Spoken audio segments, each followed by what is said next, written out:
1638 වසරේ මාර්තු 28 වැනිදා ශ්‍රී ලංකාවේ ඉතිහාසය අමරණීය සටනක් ලෙස සටහන් වූයේ ගන්නෝරුව සටනයි.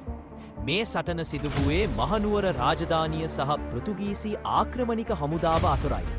මේ සටන ශ්‍රී ලංකාවේ පෘතුගීසි බලය අවසන් කළ අවසන් සටන ලෙසද සැලකේ. 16 වැනි සියවසේ සිට පෘතුගීසින් ශ්‍රී ලංකාව පාලනය කිරීමට උත්සාහ කළා. නමුත් මහනුවර රාජධානිය පාලනයට ගැනීම ඔවුන්ට නොහැකි වුණා. 1635 දී දෙවැනි රාජසිංහ රජු මහනුවරේ රජු බවට පත් වුණා. ඔහු පෘතුගීසින්ට එරෙහිව විදේශ ජාතිකයන්ගේ සහාය ලබා ගැනීමට උත්සාහ කළා. මේ හේතුවෙන් පෘතුගීසින් මහනුවර ආක්‍රමණය කිරීමට තවත් උත්සාහ කළා.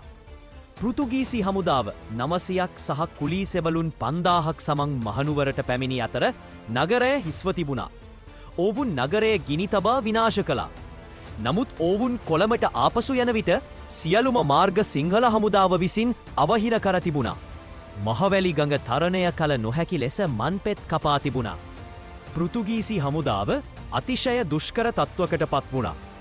ගන්නොරුවේදී දෙවැනි රාජසිංහ රජුගේ නායකත්වයන් සිංහල හමුදාව මාතලේ සිට පැමිණි විජයපාල කුමරුගේ හමුදාවත් එක්ව පෘතුගීසින් වටලා පහර දුන්නා. වනාන්තරයේ සැංගර සිටි රණශූරයන්ගේ පහරට පෘතුගීසි හමුදාව බිඳ වැටුණා. ඔවුන්ගේ සියලුම පලායාමට තිබූ මාර්ග අවහිර කල්ල නිසා පෘතුගීසි හමුදාව බොහෝ දෙනා මිය ගියා.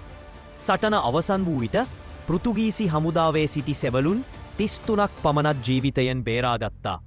එනි රාජසිංහ රජු තමයි මෙම ජයග්‍රහණයට ප්‍රධාන නායකත්වය ලබා දුන්නේ.